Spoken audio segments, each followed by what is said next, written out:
میرے نبی پاک نے فرمایا 3 کام کرو تمہیں فائدہ ہوگا. حضرت عبد الرحمن ابن عوف فرماتے ہیں میں نے اس کا تجربہ کیا اس حدیث کا, اور آپ فرمایا کرتے تھے مجھے اللہ کی عزت کی قسم جو میرے نبی نے کہا حق اور سچی کا ہے, حق اور سچ کا. حضور سید عالم صلی اللہ علیہ وسلم نے فرمایا صدقہ دینے سے مال کم نہیں ہوتا. صدقہ دینے سے مال جی کیا کرنے سے, یہ وعدہ ہے نبی پاک کا. صدقہ دینے سے پیسے, اچھا بتائے نا جی مجھے 1000 میں سے 500 دے دیا تو باقی کتنے رہ گئے؟ تو حضور فرما رہے ہیں کم نہیں ہوتے. 1000 دے دیا تو باقی کتنا بچا؟ نہیں بھائی, میرے محبوب فرماتے ہیں تو اللہ کے راستے میں ایک دے وہ تجھے 700 گنا کر کے واپس عطا فرمائے گا. نبی پاک نے فرمایا صدقہ دینے سے مال کم نہیں ہوتا, اور فرمایا معذرت کرنے سے عزت میں کمی نہیں آتی. معذرت کرنے سے عزت میں کمی, اللہ اکبر, معذرت کرنے سے عزت میں کمی. اور حد کر دی میرے حبیب نے, فرمایا تو رب کی رضا کے لیے عاجزی کر, تیرے نبی کا وعدہ ہے اللہ تجھے عزت عطا فرما دے گا. تو جھک جا اللہ کی رضا, عاجزی اختیار کر, سادگی اختیار کر, سادگی عاجزی کر, تجھے اللہ ایک 2 باتیں اس میں شاہ, ایک معذرت کر غلطی ہو جائے, اور دوسرا پہلے عاجزی کی بات سنیں.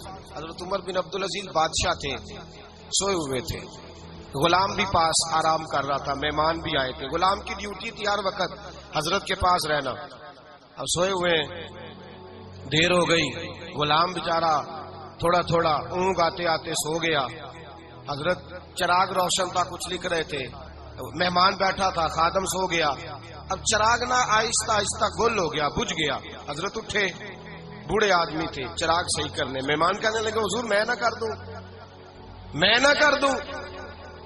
کہنے لگے نہیں تم مہمان ہو, مہمان سے خدمت نہیں لی جاتی. تو اس نے کہا غلام کو جگائیے. فرمانے لگے ابھی تو بیچارہ سویا ہے اور نیند سے بیدار کر دوں. خود گئے, اس میں تیل دوبارہ ڈالا, بتی ٹھیک کی, جلائی, واپس آ گئے. وہ مہمان, اب بادشاہ کا مہمان بھی تو کوئی بادشاہ ہی ہوگا نا. کہنے لگا حضور آپ اپنے کام خود کرتے ہیں, کیا لفظ ہے, کیا حسن ہے, اور 2 جملوں میں کیا تاثیر ہے.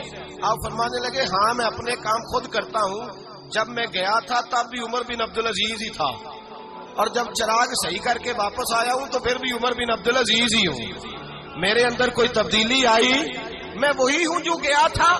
حضرت سیدنا فاروق اعظم رضی اللہ تعالیٰ عنہ فرماتے میں بیٹھا تھا, اور ابھی 3 دن ہوئے تھے نبی پاک صلی اللہ علیہ وسلم کے وصال ظاہری کو. میں بیٹھا ہوا تھا, 2-3 بچیاں آ گئی, اور حضرت ابوبکر صدیق رضی اللہ تعالیٰ عنہ کے سامنے آ کے بیٹھ کے رونے لگی. جناب صدیق اکبر رضی اللہ تعالیٰ عنہ کا بچیوں روتی کیوں ہو؟ تو کہنے لگے آپ خلیفہ بن گئے ہیں.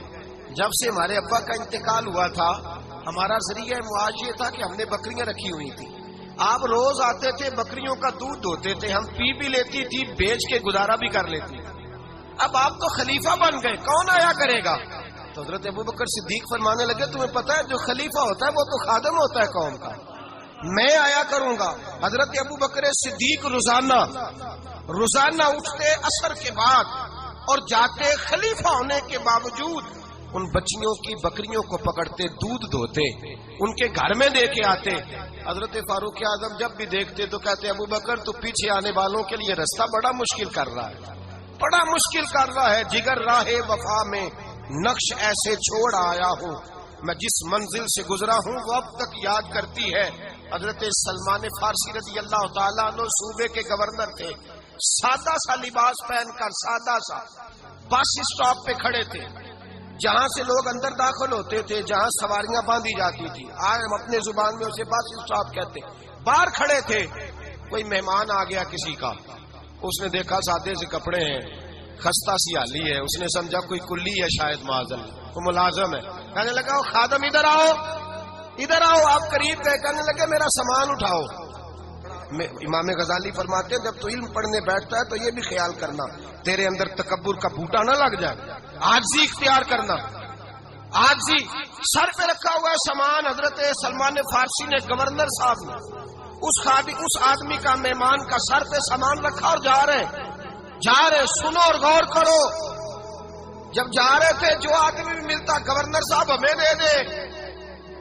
مہمان پریشان ہو گئے, کہنے لگے حضور آپ گورنر ہیں؟ فرمانے لگے نہیں, یہ تو میرا دنیا داری کا نام ہے جو ان لوگوں نے رکھا ہوا ہے، اصل میرا نام وہی ہے جو تو نے لے کے پکارا ہے، اصل نام وہی ہے۔ تو نے کہا غلام ادھر آ، آپ فرمانے لگے پہلے میں ایک یہودی کا غلام تھا، پھر رب تعالیٰ نے فضل کیا تو میں محمد عربی کا غلام ہو گیا، رسول اللہ کا غلام ہوں، اور جب میں نبی پاک کا غلام ہوا ہوں تو اس سارے صوبے کا امام ہو گیا ہوں، تو اصل تو میں غلام ہی ہوا نا۔ دوسرا میرے نبی پاک صلی اللہ علیہ وسلم نے ایک تو عاجزی سے عزت ملتی ہے، تکبر سے عزت، وہ جو بندہ جھجکتا ہے نا تیرے نیڑے جانے سے، تو کہتا میری بڑی عزت کرتا ہے، وہ عزت نہیں کرتا۔ شیر کی عزت ہوتی ہے کہ خوف ہوتا ہے؟ بولے نا تو نہیں نا ڈر لگتا ہوتی کو۔ شیر کا کیا ہوتا ہے؟ خوف، اس کی عزت نہیں ہوتی۔ تو درندہ ہے، درندوں کی بھی کبھی عزت ہوتی ہے؟ تو جو آدمی ڈنڈے کے زور پر لٹکا کے ڈنڈا اور وہ لوگوں سے عزت کرا رہا، تو بھائی یہ تیری عزت نہیں ہے، تیرا خوف ہے۔ عزت عاجزی میں ہے، انکساری میں ہے۔ اور دوسرا میرے نبی پاک صلی اللہ علیہ وسلم نے فرمایا عزت معاف کرنے میں ہے۔ عزت کس چیز میں ہے؟ بدلہ لینے میں عزت، یہ حقائق ہے۔ عزت بدلہ لینے، جس نے ایک تھپڑ کے جواب میں 2 مارے وہ باعزت نہیں، بلکہ مسند امام احمد بن حنبل پڑھی، حضرت موسیٰ علیہ السلام کوہ طور پہ کھڑے، میرے رسول پاک علیہ السلام فرماتے ہیں جناب موسیٰ علیہ السلام نے اللہ کی بارگاہ میں عرض کیا، اے اللہ ساری دنیا کہتی ہے ہم عزت والے ہیں، ہم عزت والے، من اعز عبادک یا اللہ، اے اللہ تو بتا تیرے بندوں میں عزت والا کون ہے؟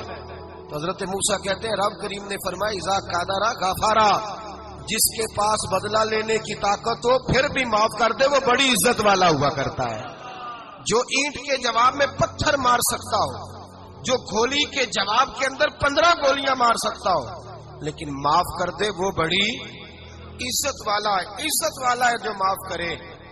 حضرت فخر جہاں دہلوی بہت بڑے درویش تھے، سلسلہ عالیہ چشتیہ کا بہت بڑا نام، اور اس صوفی کے آپ حالات پڑھیں تو رب کریم نے بڑا ہی نوازا ہوا تھا۔